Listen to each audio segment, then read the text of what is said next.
आज यहाँ बीजेपी सांसद कंगना रनौत की बात करना भी जरूरी है, क्योंकि उनके एक बयान पर अब बड़ा विवाद खड़ा हो गया है।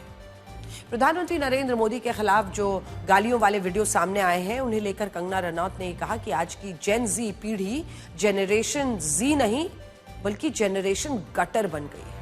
उन्होंने ये भी कहा कि आज के कुछ युवा पढ़ाई में अच्छे नहीं हैं, लेकिन सोशल मीडिया पर गालियां देने, अश्लीलता फैलाने, प्रदर्शन करने में सबसे आगे हैं। इसमें कोई दो राय नहीं है कि प्रधानमंत्री मोदी के लिए गाली गलौज करना गलत है और कई ऐसे वीडियोस बनाए गए हैं। और ये खबर भी हम तब आपको दिखा रहे हैं जब बाकायदा दिल्ली पुलिस ने ऑफिशियल कंप्लेंट की है ऐसे लोगों के खिलाफ, और इन तमाम सोशल मीडिया हाउसेज हैं उनसे मांगा है डिटेल, और इनको कभी भी सही नहीं ठहराया जा सकता।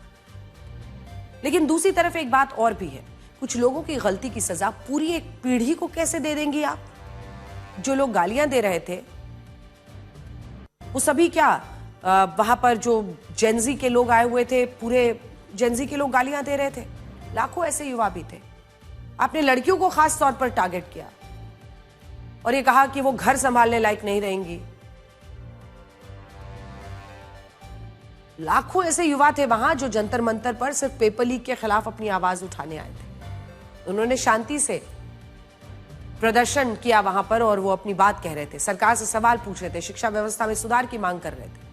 यही वजह है कि बहुत से लोग पूछ रहे हैं कि क्या कुछ लोगों की वजह से पूरी पीढ़ी को गटर कह दिया आपने? और ये भी तो सोचिए कि आज सरकार भी इसी पीढ़ी से बात कर रही है, तो सरकार का फायदा पहुंचाने जा रही है या नुकसान पहुंचाने? क्योंकि कंगना रनौत के इस बयान के बाद जबरदस्त गुस्सा उनके खिलाफ कई हलकों से आ रहा है।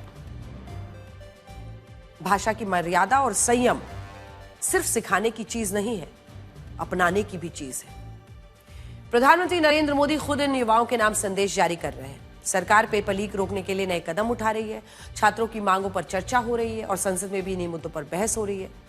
यानी जिस पीढ़ी की बात आज पूरा देश सुन रहा है, उसी पूरी पीढ़ी को एक अपमानजनक नाम देना, गटर कहना, ये कैसे सही हो सकता है? दिलचस्प बात यह भी है कि जब यह आंदोलन शुरू हुआ था तब इन युवाओं की सबसे बड़ी शिकायत क्या थी? उनका कहना था कि उन्हें कॉकरोच कहा गया, इससे उनका अपमान हुआ। तब भी उस शब्द को लेकर पूरे देश में बहस हुई। और सोचिए, कॉकरोच जनता पार्टी बन गई जो सबसे बड़ी गले की फांस बन गई, अब ये गटर लेकर आई हैं। अब वही सवाल फिर खड़ा हो गया है। तब युवाओं को कॉकरोच कहने पर विवाद हुआ था, आज जनरेशन गटर कहने पर विवाद हो रहा है। यानी बात सिर्फ शब्दों की नहीं है। अगर हमें गाली देने वाली भाषा गलत लगती है तो फिर किसी पूरी पीढ़ी के लिए अपमानजनक शब्दों का इस्तेमाल भी सही नहीं है। इसी वजह से अब यह पूरा मामला राजनीतिक हो गया। निर्दलीय सांसद पप्पू यादव ने लोकसभा अध्यक्ष ओम बिरला को शिकायत भेजी है। उनका कहना है कि कंगना रनौत के बयान से देश के युवाओं का अपमान हुआ है, उनसे इस पर जवाब मांगा जाना चाहिए। वहीं कॉकरोच जनता पार्टी के प्रवक्ता सौरभ दास ने कहा है कि जब बीजेपी खुद कंगना रनौत के हर बयान से सहमत नहीं होती तो वो भी इस बयान को गंभीरता से नहीं लेते। हालांकि विवाद बढ़ने के बाद कंगना रनौत ने अपनी सफाई दी है। उन्होंने कहा कि उन्होंने पूरे जेन जी को जनरेशन गटर नहीं कहा। उनका इशारा सिर्फ उन लोगों की तरफ था जिन्होंने आंदोलन के दौरान प्रधानमंत्री मोदी के खिलाफ गालियां दी और आपत्तिजनक वीडियोस बनाए हैं। सुनिए। आप हमारे 75 ईयर ओल्ड प्राइम मिनिस्टर हैं, उनकी दिवंगत माता जी को, उनको इतनी गंदी गंदी भद्दी गालियां दे। हमने भी स्टूडेंट प्रोटेस्ट किए हैं। इतना हमें संकोच होता था, इतनी शर्मिंदगी होती थी कि हमें कैमरा में दिखाया जा रहा है, आगे एक स्टूडेंट को करके हम अपनी मांग रखते थे। कौन स्टूडेंट प्रोटेस्ट का हिस्सा नहीं बने? ये किस तरह के स्टूडेंट हैं और किस तरह की अश्लील बातें हैं, किस एंगल से ये लोग स्टूडेंट लगते हैं? आज इनके जो भी आगे चल के सुप्रीम कोर्ट के लॉयर्स होंगे, क्या इनके माँ बाप अफोर्ड कर पाएंगे? इनके खुद की तो हैसियत नहीं है अफोर्ड करने की। और हमें ये अब ट्रोल करे चाहे कुछ भी करे, 16 ईयर ओल्ड से जो है हम अपना करियर बना रहे हैं, माता पिता पर कभी बोझ बनकर नहीं रहे। और जिनके माता पिता बहुत ही कंजर्वेटिव है, हम जानते हैं कि हमारा हिंदुस्तानी समाज कैसा है। उनकी बेटियां ऐसे इतनी गंदे गंदी भाषा में बात कर रही हैं, समाज में उनकी क्या इज्जत रह जाएगी और उनको किस तरह की विपरीत परिस्थितियों का सामना करना पड़ेगा? क्या ये सोचते हैं क्या हम लोग as a society this is not acceptable to us in any way? नमस्ते दोस्तों, ये रील मैं मीडिया के बंधुओं के लिए बना रही हूँ क्योंकि मैंने कुछ प्रोटेस्टर्स को जो कि गटर छाप, अनैतिक, अश्लील बिहेवियर सड़क पर बच्चों के सामने, बुजुर्गों के सामने, महिलाओं के सामने डिस्प्ले कर रहे थे, उसको नॉर्मलाइज करने से मना किया है कि we do not accept this in this society. हम लोग नहीं चाहते कि हमारे घर के बच्चों को कोई जो है अपनी अश्लील हरकतों से जो है टाइम से पहले सेक्सुअलाइज कर दे। हमारे घर के बुजुर्गों के सामने जो है हमें शर्मिंदगी महसूस कर, हम नहीं इस तरह का बिहेवियर एक्सेप्ट करते हैं, उसको नॉर्मलाइज नहीं होने देंगे। तो मीडिया जो है मेरे खिलाफ गैंगअप कर रही है। आज अगर भारत के युवाओं को देश के लिए शक्तिपुंज माना जाता है तो इसके पीछे हमारी यही जो जेन जी युवा पीढ़ी है। पूरी दुनिया में सबसे ज्यादा जेन जी हमारे देश में है। आबादी 50 करोड़ से ज्यादा है, यानी भारत की लगभग 35% आबादी जेन जी युवाओं की है। और ऐसे में अगर इस पूरी पीढ़ी को गटर बता दिया जाए तो ये किसी की कीमत पर सही नहीं हो सकता। आज हम कंगना रनौत से भी एक सवाल पूछना चाहते हैं कि अगर हमारे समाज में गालियां सामान्य बन रही हैं और कुछ युवा अभद्र भाषा का इस्तेमाल कर रहे हैं तो इसके पीछे बड़ा कारण क्या है? इसके पीछे बड़ा कारण है हमारी फिल्में, OTT प्लेटफॉर्म्स, सोशल मीडिया, जहां कंटेंट के नाम पर गालियों को परोसा जाता है। और ये बात कंगना रनौत तो खुद समझ सकती हैं। साल 2017 में उनकी एक फिल्म आई थी जिसका नाम था सिमरन। इस फिल्म में सेंसर बोर्ड ने 10 जगह कैंची चलाई, 10 जगह, 6 जगह गालियों और अपशब्दों का इस्तेमाल हुआ था जिस पर कैंची चलाई गई थी। इस पूरे विवाद पर हम दो ही बात कहना चाहते हैं। पहली बात, प्रधानमंत्री मोदी के खिलाफ अपशब्दों का इस्तेमाल करना बिल्कुल सही नहीं हो सकता, यह गलत है।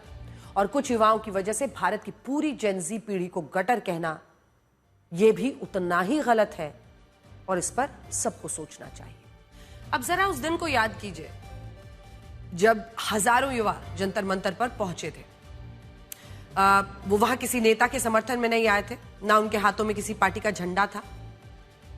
वो इसलिए आए थे क्योंकि उन्हें लगा था कि इस देश में शिक्षा, पेपर लीक का मुद्दा राजनीति की भीड़ में खो गया है। उनके पेपर लीक होते हैं, री एग्जाम होता है, मार्क्स आते हैं तो गड़बड़ी रहती है। उस वक्त उनकी मांग बहुत सीधी थी और वो यही कह रहे थे कि हमें ऐसी परीक्षा व्यवस्था चाहिए जिसमें पेपर लीक ना हो। लेकिन सोचिए क्या इन मांगों पर हमारी संसद खरी उतरी है? तो आ जाइए आपको दिखाते हैं। दुर्भाग्य से ऐसा कम ही दिखाई दे रहा है। अब बहस फिर उसी पुराने रास्ते पर लौटती दिख रही है। इस पर हमला करो, वो इसको गाली दें, ये उसको गाली दो, जिसमें राजनीतिक हंगामा होता है लेकिन जनता के मुद्दे की बात नहीं होती है। आज भी विपक्ष सरकार को घेर रहा है, सरकार विपक्ष के आरोपों का जवाब दे रही है। कोई पुराने बयान निकाल रहा है, कोई नए आरोप लगा रहा है। इस शोर में बच्चों की बात तो हो ही नहीं रही है। सबसे जरूरी सवाल फिर पीछे छूट रहा है, वो सवाल जिसके लिए बच्चे सड़कों पर उतरे थे। पेपर लीक कैसे रुकेगा, मार्किंग सिस्टम कैसे ठीक होगा? हम ये नहीं कह रहे हैं कि संसद में पुलिस की कार्रवाई, पैलेट गन, सुरक्षा व्यवस्था, दूसरे मुद्दों पर चर्चा नहीं होनी चाहिए। बिल्कुल उठाइए ये मुद्दे। लोकतंत्र में हर सवाल पूछा जाना चाहिए, लेकिन सवाल ये है कि क्या पूरी बहस का केंद्र सिमट गया है और वो असल मुद्दे से भटक गया है, या फिर सबसे पहले उस समस्या पर बात होनी चाहिए जिसकी वजह से बच्चे सड़कों पर निकले हैं, आंदोलन किया है।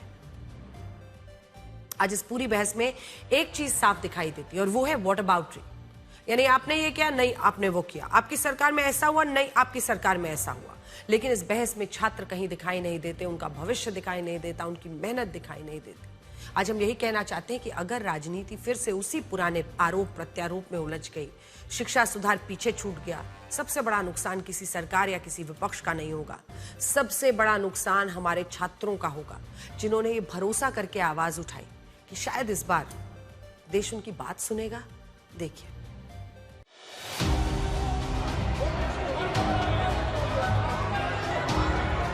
कल जब वो सदन में आए, आपने उनको ऐसा माला पहनाया ताकि जैसे वो पाकिस्तान से जंग लड़के आए हैं। लड़का था हरे शर्ट में, वो पुलिस को बोल रहा है कि आ मार, मुझे मारो, मारो सर मारो। बिहार में आपने AK-47 का इस्तेमाल किया। ये नौबत है, ये नौबत है। जब मंत्री जी लौटे हैं, मंत्री नहीं रहे, उसके बाद सदन के बाहर उनका स्वागत किया गया। एक प्रधान जी को हटा करके प्रधानमंत्री बचा लिया आपने। मैं इमरजेंसी को तो नहीं देखा हूं, लेकिन इमरजेंसी में क्या क्या हुआ है वो अभी दिल्ली की राजधानी में भी देखने को मिल गया है। अगर इमरजेंसी अध्यक्ष महोदय ने याद आ गई है तो इमरजेंसी के बाद भी परिवर्तन हुआ था और हमें भरोसा है कि इसके बाद भी परिवर्तन होगा। या तो ये षड्यंत्र है या तो सरकार के जो सिस्टम है इसमें परमानेंट लीकेज है। हम एजुकेशन सिस्टम को चेंज कर रहे हैं। It was pending from last 34 years.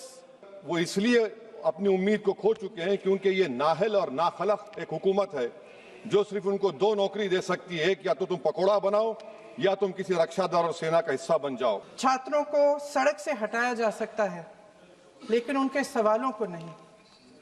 हर लाठी जो किसी लड़की पर किसी लड़के पर चली है वे बच्चों की पीठ से ज्यादा सरकार की साख पर पड़ी है। जो असामाजिक तत्व और गुंडे थे उनके ऊपर कानून के रूप में कड़ी कार्रवाई होनी ही चाहिए।